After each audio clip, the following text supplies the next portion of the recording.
Hi, Hello. Hi. thanks for joining me. Thank you so much for having me. It's so nice to finally meet you. Yes, oh my gosh, likewise. I've been excited for our conversation. Me too. Yeah. Well, Jordan, why don't you take a moment to introduce yourself and just tell us about your here and now and what you've been up to lately? Yeah. Okay. So I'm a former professional ballerina. I grew up in San Diego, California. I trained at the Houston Ballet Academy. And then I moved to Estonia to be in the Estonian National Ballet when I was 19. So I moved across the world and I had a whole new life abroad. And yeah, I loved it. And then I did three seasons in the Mhm. company and decided to shift my focus. And now I am a content creator, I'm a ballet coach, and I absolutely love it. Like being in the dance world in kind of a different fashion um, has been really healing. And yeah, I'm working on like multiple different projects that have to do with supporting dancers in their journeys. Yeah, so that's kind of what's going on now. Yeah, I love that and very relatable to what I do just as a dietitian for dancers and having shifted my own career actually over a decade ago already. Oh, And that healing process of yeah. for for me, like coming back to a place in the dance world from a different perspective and being able to have that appreciation again. So I'd love to hear maybe a little bit more about your journey, what um, maybe led to, if you're comfortable sharing, or just the process of making that shift. Yeah, it was really hard. I'm sure Mhm. you can relate to that. Yes. It was really not an easy decision at all. Um, Unfortunately, I had reached a point where I was quite burnt out, Yeah. and I didn't really recognize myself at some moments anymore, and I was feeling a disconnect within myself. Like I, yeah, and I thought I could take better care of myself, and I just was like, okay, I need to step away. And to be honest, I didn't really know exactly how that was going to look Hmm. at the beginning. I just kind of, I think about it now, and I'm like, wow, I had some guts there because I just kind of left. Yeah. And I didn't have like a ton of a plan, if I'm being honest. And I just started documenting online. Well, I was dancing outside, and I was doing like kind of travel ballet content, and that's how I Mm. started.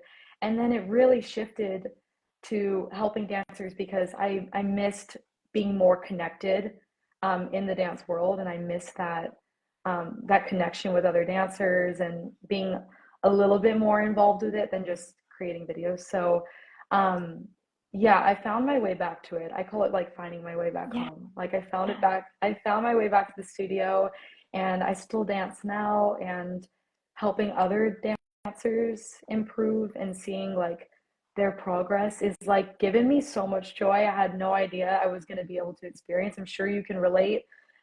Like the holistic side that you're taking towards like helping dancers is just incredible, and um, it offered me something that I didn't necessarily feel when I was a professional. Actually, I feel like I'm more in love with it now than Mm. I was when I was in the company. Yeah. Yeah. Yeah, very relatable from a personal standpoint.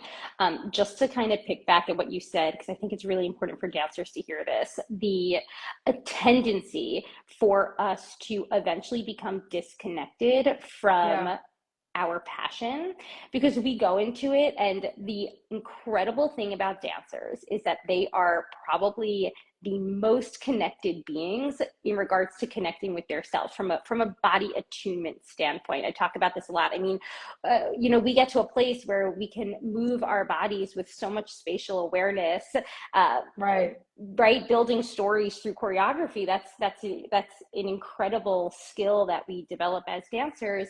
But in that pursuit, becoming so hyper fixated on that, it actually can lead to the eventual disconnect where we, and I was in a similar place, experience something like burnout. So first of all, kudos to you for even just recognizing that taking those steps back was going to be such an important way for you to reconnect to the world that you love, right? That Thank dance you. world and getting Yeah. back into it. Hmm. Yeah. like you said, it's just we can become so hyper fixated. It's like we're like over listening to Mm. our bodies, and then Mm. like we can't even like there's no like North Star anymore. And I totally agree with that. Like then we lose connection with everything by being like too connected to Yeah, it. Like it I becomes love it. consuming. Mm. Yeah, you're like spot on with that. I couldn't Yeah. have said it better. Yeah. And one thing that I wanted to ask you, now this could be a question from maybe during your more intense dancing days or to your schedule that you're doing now, but do you have a specific obstacle or challenge that you're constantly working through, whether it's from like a mindset perspective that you are able to check back in on for yourself these days? Yeah. Well, I still I would say the body image Mm. um was kind of a problem, and I would say it's still something I'm working Mm. through. And I think I've gained a lot of tools in order to like facilitate working through that. Yeah. Um, and that I think by talking about it on here is actually been so cathartic and um, but it's still something I'm working through. Yeah. And I think it's like a lifelong kind of process. Um, yeah, I would say that that's something I'm still really working on, but the mindset tools I've gained to kind of get through that um, have been helpful. And by telling other Yeah. people, it's like you have to practice what you preach, right? And Yeah. by preaching, preaching, I think it's actually helped me practice as well. Like putting it out there has has really helped in return more than I would have anticipated because I didn't originally start talking about the whole body image um, topic until last year. And I was like, I think I'm gonna just try. I'm gonna just put Mm. something out there. Yeah. And I had no idea. And I had so like I had like a crazy response to it. And it was near Yeah. the beginning of my content creator journey. And I was like, wow, this is something that people really relate to. And it was the beginning of the healing, really. The people on here have done more for me than they know. Yeah. Yeah, it's such a good point, right? Being able to be open about our challenges, and also recognizing that it's not necessarily moving through a challenge like body image, moving through it and almost like checking it off a to-do list, but in fact, Right, it being like this ongoing journey. And the same goes for food and a dancer's relationship with food. And so much of what I talk about here is it's constantly ebbing and flowing in regards to how we are learning to fuel our bodies. And in the work that I do, it's really balancing what I call a very proactive approach to fueling. So like being on top of your nutritional needs as an athlete, but also approaching it from a very intuitive standpoint and being right. able to build a more supportive relationship with food where we're not fixating and obsessing on so many of the sports nutrition fundamentals that we do see a lot of the sports nutrition world fixate on. So both of these instances, whether it's your food journey, your body image journey, that's exactly what they are. And I think recognizing that is such an important aspect. And for dancers to hear about your experience, this is one of the reasons why I have these conversations. You know, it's not to offer advice, it's to share experiences so that other dancers can just know that, you know what, they're not the only Right. ones, right? And it's very helpful. It's helpful to feel related to on all of these aspects. Now, can you share what you're currently working on from a coaching perspective and even from like a dancing perspective? Yeah, like as a coach myself, Mm-hmm. like Yeah, okay, you work with yeah, dancers in their yeah, strength training, right? yeah. Mm-hmm. And I also coach technique, Yeah, like ballet technique, yeah. and I I really go into like I have a special relationship, I would say, with my students Mm, where we really get to know each other. And yes, it's coming when I work one-on-one with people, it is based off of mostly like ballet technique, but we also talk a lot about confidence and yeah, they might share things that are on their minds for sure that I try to help them work through.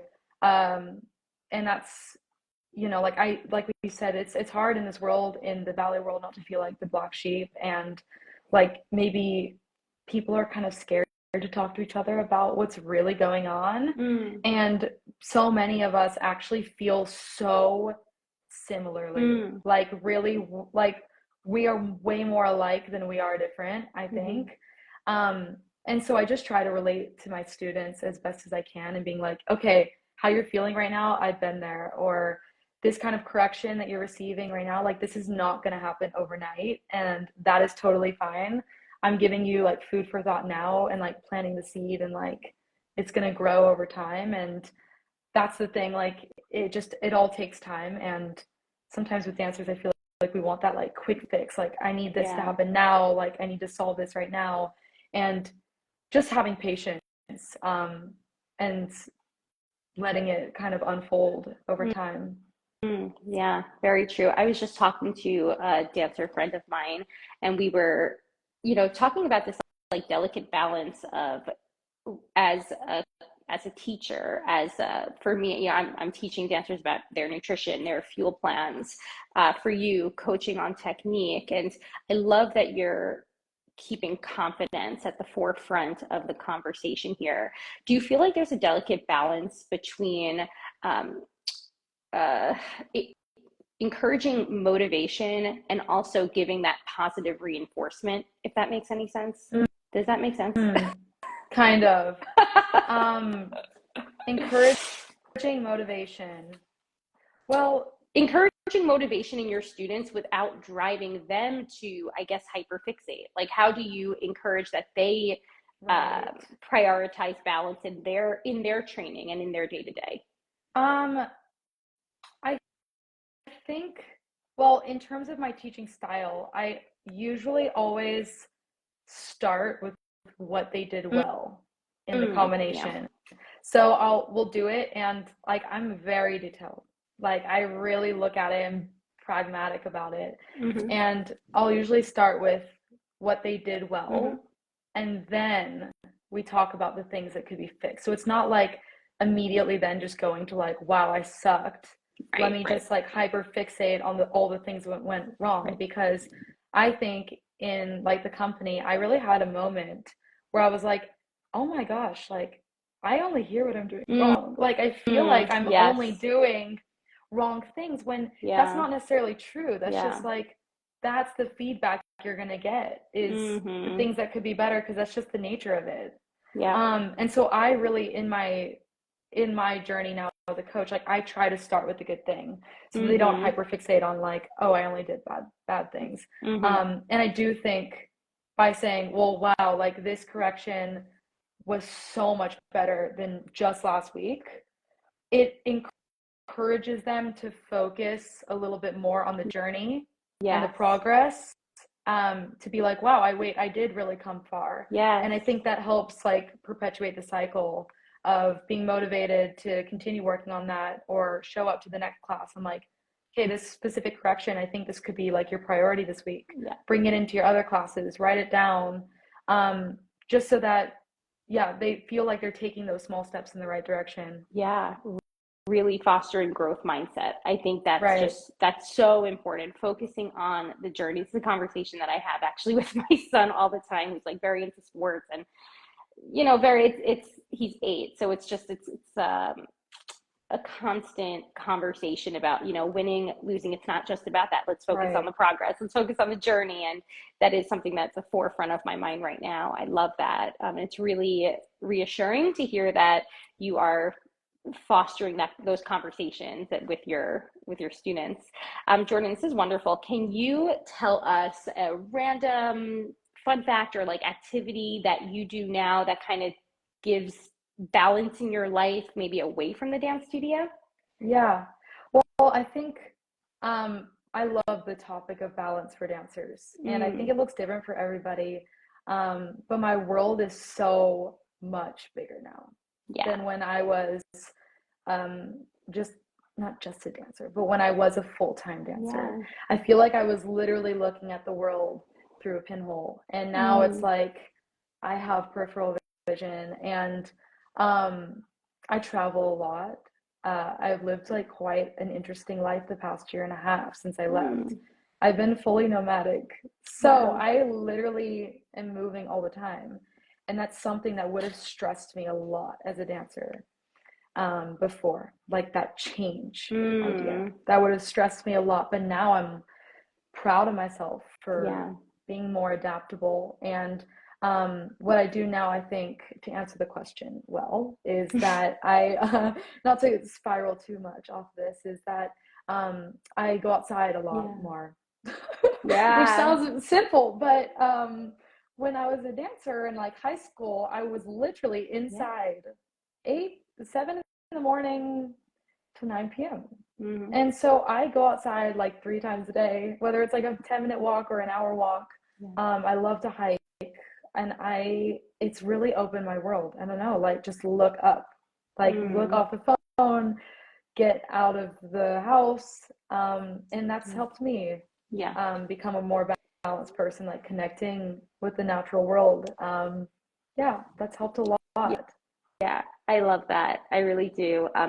It's interesting because it's almost like because this is also so relatable for me, kind of being forced to be more adaptable and spontaneous has built in so much balance into your life because it's very hard for us to get to that place when we are full-time dancing, right? Everything is Yeah, very structure when we're full-time dancing. So entirely. Yeah. yeah. So that's really interesting. I love that. And then my final question that I just want to leave you with, and you kind of answered it already, but I'm going to throw it out there anyways. How would you redefine what it means to be the healthy dancer? Yeah.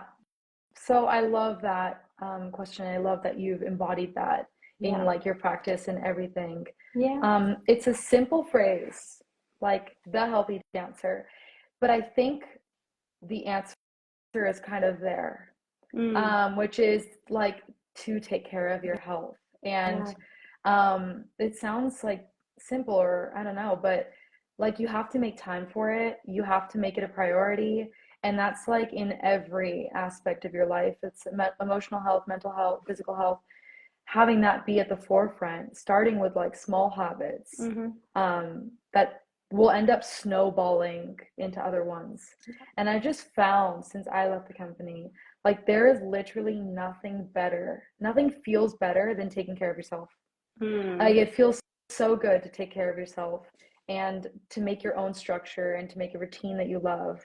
Um, so that's a big thing, and also balance, having other things that fill your cup, having other sources of happiness other than relying on just dance for your happiness. What if it's not there due to a break or injury?